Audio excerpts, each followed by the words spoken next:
کیا مرد کو شادی کے لیے ماں باپ کی اجازت کی ضرورت ہوتی ہے؟ یہ ایک جو ہے اہم مسئلہ ہے، ہمارے ہاں یہ چلتا ہے اس طریقے سے کہ والدین بچوں کے بھلا ہی چاہتے ہیں، اور وہ ان کے لیے کوئی جو اس کے لیے جو اپنے کم علمی میں بھی اگر وہ سمجھتے ہیں کہ اس کی دنیا میں اس سے بھلا ہوگا اگر ادھر اس کی شادی ہو جائے رشتہ داروں میں یا فلاں جگہ، اس کا مستقبل اچھا ہو جائے گا، اس طریقے سے وہ سوچ رہے ہوتے ہیں. لیکن جو ہے لڑکے کے لیے کیا شرط ہے؟ نہیں، لڑکا خود جو ہے خود کفیل ہوتا ہے، اس کو تو ولی کی بھی ضرورت نہیں ہوتی. لڑکی کے لیے ولی کا قرآن و سنت میں ذکر ہے کہ لڑکی کا نکاح کرا دیتے ہو، لڑکے کا ہے کہ تم نکاح کرتے ہو، تو اس کے بغیر ولی کے نکاح نہیں ہوتا. وہ لڑکی کے لیے عورت کے لیے شرط ہے، صحیح ہے. لیکن مرد کے لیے جو جوان ہے، لڑکا ہے، وہ شادی کرنا چاہتا ہے تو اس کے لیے شرط نہیں ہے. لیکن اس دیگر اخلاقیات جو دین نے سکھلائی ہیں کہ ماں باپ کو بتائے اور جو ہے ان سے مشورہ لے، نصیحت لے، جس سے وہ خوش ہوں گے، اچھے ماں باپ ہوں گے اور اچھی طریقے سے سمجھائے گا اپنے حالات وغیرہ، تو وہ اس کی اس میں مدد کریں گے. یا پھر وہ اس کو اچھا مشورہ دے سکتے ہیں. ہو سکتا ہے بہت سارے نوجوان لڑکے لڑکیاں بھی ہوتے ہیں جو جذباتی طور پہ ایسا فیصلہ کر رہے ہوتے ہیں اور ان کے آگے کی نظر نہیں ہوتی، انہیں پتہ نہیں ہوتا اور ہمیں یہی شادی کرنی ہے، ہمیں اپنی یہ محبت کی شادی کرنی ہے. لیکن وہ جانتے ہیں کہ جو ہے لڑکا ایسا نہیں ہے، ہمیں پتہ ہے آگے چل کے کیا کرتے ہیں اس قسم کے لڑکے یا لڑکیاں وغیرہ کیسی ثابت ہوتی ہیں. تو اگر اس وجہ سے روک رہے ہیں، کوئی معقول وجہ ہے، علم تقوی والے ہیں، اللہ تعالیٰ سے ڈرنے والے ہیں، ان کی بات مان لیتا ہے یا ان کے تجربات سے فائدہ اٹھاتا ہے، وہ الگ چیز ہے. لیکن آپ یہ دینی شرعی مسئلہ پوچھیں کہ لڑکے کے لیے مرد کے لیے کوئی شرط ہے کہ والدین کو کی اجازت کی شرط ہے، ایسا کچھ نہیں ہے. اس کے لیے کسی اجازت کی شرط نہیں ہے.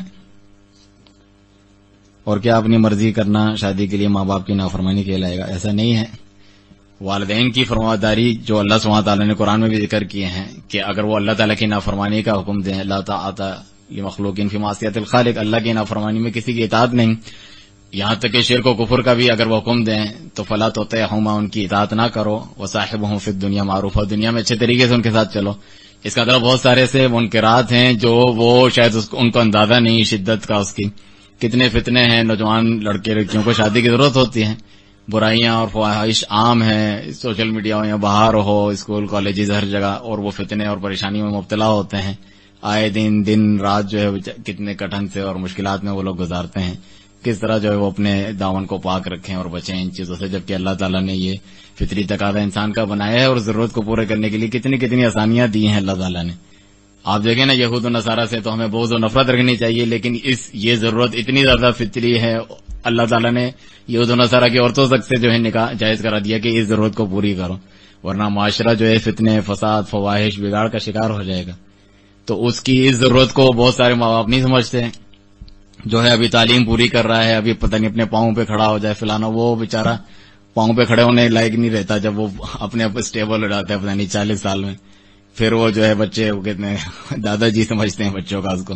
حالانکہ جوانی میں وہ شادی کرے تو بہت سارے اس کو فوائد حاصل ہوں گے. آپ کو کیا ہے، کوئی آپ نے کوئی قسم کھا رکھی ہے یا اپنے بچوں کو یہ آزمائش میں ڈالنا ہی مطلوب ہے؟ اگر کسی کے پاس پیسہ ہے، مال دولت ہے، اللہ کا دیا ہوا ہے، جس طرح آپ کے والدین نے بھی آپ کے ساتھ احسان بھلائی کی ہوگی، کچھ پیسہ اس کے اوپر خرچ کر دو، اس کی شادی میں آسانی اور مدد و معاونت کرو. دین اور شریعت کے مطالبوں میں سے، اس کے حسن میں سے ہے کہ شادی کو آسان سے آسان بنایا جائے اور جو برائیاں ہیں ان کو مشکل سے مشکل بنایا جائے. اسی لیے ایسے حدود مقرر کیے گئے ہیں اور نکاح کو آسان کیے گئے ہیں.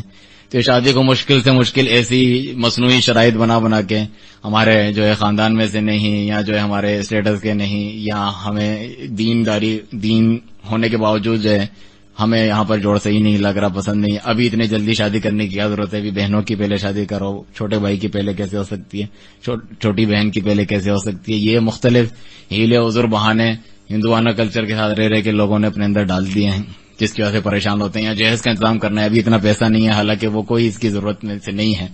شادی کی جو بنیادی ضرورت پوری کرنے میں سے تم نے خود اپنے سر پہ ایسے بوجھ ڈالے ہوئے ہیں، ایسے توق ڈالے ہوئے ہیں جو دین شریعت اس سے آزاد کرانے کے لیے آئے ہیں.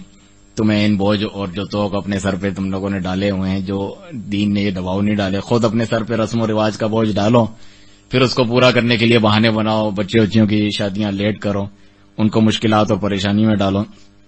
تو والدین کی اس میں نافرمانی نہیں ہے. لڑکا ہے مثلا، اس کو جو ہے واقعی آج کل تو سب کو خطرہ ہے برائیوں کا، شدت سے جو ہے آب و تاب کے ساتھ پورے سازشوں کے ساتھ جو ہے سامنے ہے اور آسانی سے اس تک پہنچنا ممکن ہے. تو اس وقت تو بہت زیادہ ضرورت ہے کہ وہ فوری طور پہ شادی کرے. جس طرح ایمرجنسی نافذ نہیں ہو جاتی کسی چیز کے تعلق سے انسان کے, اس طریقے سے جو ہے جنسی حالت میں ایمرجنسی نافذ ہو جاتی ہے. تو اس طریقے سے اس کو ضرورت ہے اس چیز کی. وہ لوگ باقی چیزوں کا تو انتظام کرتے ہیں, ہم نے کھانے پینے کا اس کا انتظام کیا, کیا کمی کی ہے ہم نے تمہارے اس میں اور فلانے میں اور تعلیم میں. اس کو یہ جو بنیادی ضرورت ہے اس کی وہ پوری نہیں کر رہے آپ, تو اس کو فتنے کا شکار کر رہے ہیں. وہ تعلیم میں بھی جو آپ کو پسند ہے, بڑے اچھا لکھا پڑھ کے جو ہے کوئی اچھی جاب حاصل کر لے گا, کوئی اچھا بزنس کر لے گا, وہ اس میں بھی اس کی توجہ نہیں رہتی ہے, کسی کام میں نہیں رہتی ہے, کاروبار میں نہیں رہتی ہے, جب تک انسان کی ضروری اور فطری ضرورت پوری نہ ہو. یہ تو اس کے ذہن کو ایک جگہ پرسکون رکھنے کے لیے اللہ تعالیٰ نے خود جو ہے لتسکنوا الیہا, سکون کا لفظ استعمال کیا قرآن میں کہ اس کے ذریعے سے تمہارا ذہن منتشر نہیں ہوگا, برائیوں سے بچے رہو گے. اور فرمایا الگ سے مخاطب کر کے کہ نوجوانوں کو کہا کہ اے نوجوانوں, تم میں سے جو استطاعت رکھتا ہے شادی کی فوراً جو ہے شادی کر لے. تمہاری نظروں کو بہت زیادہ اس کی حفاظت کا سبب بنے گا, نیچے رکھنے کا سبب بنے گا, تمہاری شرمگاہ کی حفاظت کا سبب بنے گا. ان دونوں چیزوں کی حفاظت کرنے سے ہی تو دین دنیا کے پھر باقی کاموں میں انسان دل جمعی سے, دل لگی سے کام کر سکتا ہے. اس کے خیالات منتشر نہیں ہوتے, وہ برائیوں وغیرہ میں نہیں پڑتا, اور وہ ایک جو ہے اچھی صلاحیت کا مالک ہوتا ہے اور اچھے فوائد دے سکتا ہے معاشرے کو, اپنے والدین کو بھی. اس کے بغیر وہ مختلف قسم کی برائیوں میں پڑا رہے گا, اس سے بچنا اس کے لیے مشکل ہو جائے گا. فی زمانہ موجودہ زمانے میں تو اور زیادہ اس کے لیے مشکلات ہوں گی. تو پھر اس صورت میں کوئی یہ قدم اٹھانا چاہتا ہے اور والدین اس میں آڑے بن رہے ہیں مختلف ایسے مصنوعی بہانوں سے جو میں نے بتایا ہے, جو ان کو شیطان نے ان کے ذہن میں ڈالے ہوئے ہیں. الشیطان یعدکم الفقر ویامرکم الفحشاء. ایک طرف تو شیطان تمہیں وعدے دیتا ہے فقر فاقے کے, یہ کرو گے تو کیسے کماؤ گے, کیسے اس کو کھلاؤ گے, کیسے ابھی تم پورے نہیں ہوئے. دوسری طرف فواہش کا بھی حکم دیتا ہے. یہاں تو اس پہ بس ہو کہ فقر و فاقے سے ڈراتا ہے, ساتھ میں پھر فقر و فاقہ ہے, مثلا پیسہ نہیں ہے تو پھر فواہش پہ کیوں ابھار رہا ہے, اس کے لیے بھی تو پیسہ وغیرہ انسان کو چاہیے, پیٹ بھرا اس کا. تو وہ دونوں چیزوں سے باز نہیں آتا. تمہیں یعنی شادی کرنا لازمی ہو جاتا ہے کہ فواہش سے بھی میں پھنسا رہا ہے تمہیں, اور دوسری طرف تمہیں یا والدین کو ڈرا رہا ہے فقر و فاقے سے. بعض کو اولاد پیدا کرنے سے ڈرا رہا ہوتا ہے کہ شیطان ڈراتا ہے کہ تم ان کو کہاں سے کھلاؤ پلاؤ گے, تو اپنی اولاد کو خشیت املاک, یہ رزق دینے کے خوف سے قتل نہ کیا کرو, جس طرح قرآن میں بارہا ذکر ہے اس چیز کا. تو یہ دونوں چیزیں بڑے اہم مسائل ہیں کہ مرد کو شادی کے لیے ماں باپ کی اجازت کی ضرورت نہیں ہے, لیکن ان کو منانا, ان سے پیار محبت سے بات کرنا کہ وہ بھی راضی ہو جائیں, اس سے بہتر اور کوئی کام نہیں ہے. اس کے لیے وہ محنت کریں, اس میں جو ہے وہ صبر سے کام لے, چڑچڑا نہ ہو, اپنا ایسا کردار ان کے سامنے پیش کریں کہ وہ بھی جو ہے راضی ہو جائیں کہ بچہ اتنا اچھا ہے, ہمارے لیے قربانی دے رہا ہے, ہماری بات مان رہا ہے, تھوڑا صبر بھی کر رہا ہے اور اچھی طریقے سے ہمیں سمجھا رہا ہے. وہ تو دنیا آخرت کی بھلائی چاہتا ہے, اپنے لیے بھی ہمارے لیے بھی.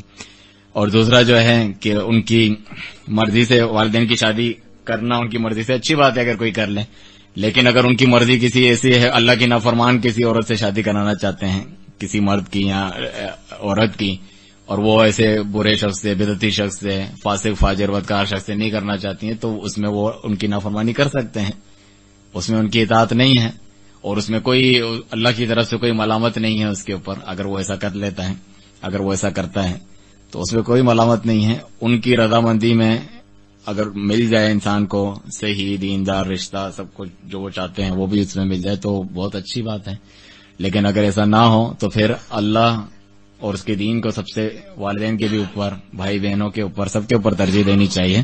اس سے اللہ تعالیٰ راضی ہوگا. اور جو ہم نے حدیث بھی ذکر کی تھی, کراچی والے درس میں ذکر کی تھی, عائشہ رضی اللہ عنہا سے روایت ہے کہ جو لوگوں کی رضامندی چاہتا ہے اللہ کو ناراض کر کے, تو اللہ تعالیٰ تو ناراض ہوتا ہی ہے, آخرکار لوگوں کو بھی اس سے ناراض کر دیتا ہے. یعنی جو اس کو چاہت تھی وہ بھی نہیں ملتی, آخر میں لوگ بھی اس سے ناراض ہوتے ہیں. اللہ کے ہاتھ میں نا سب کے دل, ان کے بھی جن کو راضی کرنا تھا.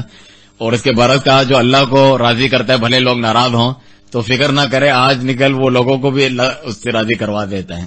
تو اپنا جو ہے مطمع نظر وہ یہی رکھے کہ اللہ کی رضا, اس میں وہ مخلص ہو. پھر اس میں بھی کوئی ڈگمگا نہ جائے, پھر وہ بھی مختلف قسم کے سمجھوتے کرنے لگے گا, تو پھر وہ بھی دیکھیں گے کہ دین میں خود بھی پکا نہیں ہے, کبھی کیا کہتا ہے کبھی کیا کر رہا ہوتا ہے. تو وہ آپ کی بات میں کوئی آپ کا سپورٹ نہیں کریں گے, کوئی جو آپ کے جو پشت میں کھڑے نہیں ہوں گے, آپ کو مصمم ارادے والا, پکے ارادے والا نہیں سمجھے گے, یا آپ کی دین کی خوبی ان کے سامنے ظاہر نہیں ہوگی. تو آپ اللہ کی رضامندی سامنے رکھیں رشتے میں, نکاح میں, برائی سے بچنے کے لیے, جلد شادی کرنے میں. تو پھر اس بارے میں الگ سے بھی حدیث ہے, اللہ تعالیٰ نے اپنا ذمہ لیا ہے اس شخص کے لیے جو برائی سے بچنے کے لیے نکاح کرتا ہے کہ اس کی مدد ضرور کرے گا. اللہ سبحانہ تعالیٰ نے وعدہ کیا، ایسے ہی حدیث میں موجود ہیں. تو اس کے لیے کیا مدد کرے گا؟ اس کے مالی وسائل پیدا کر دے گا، یا اس کو ایسا رشتہ مل جائے گا جس میں اس قسم کے مالی جو ہے مطالبات نہ ہو، یا اس کے والدین ناراض ہیں تو ان کو راضی کروانا، یا جو صحیح رشتہ وہ چاہتا ہے اس کا مل جانا، اس کے رشتے میں آسانی ہو جانا.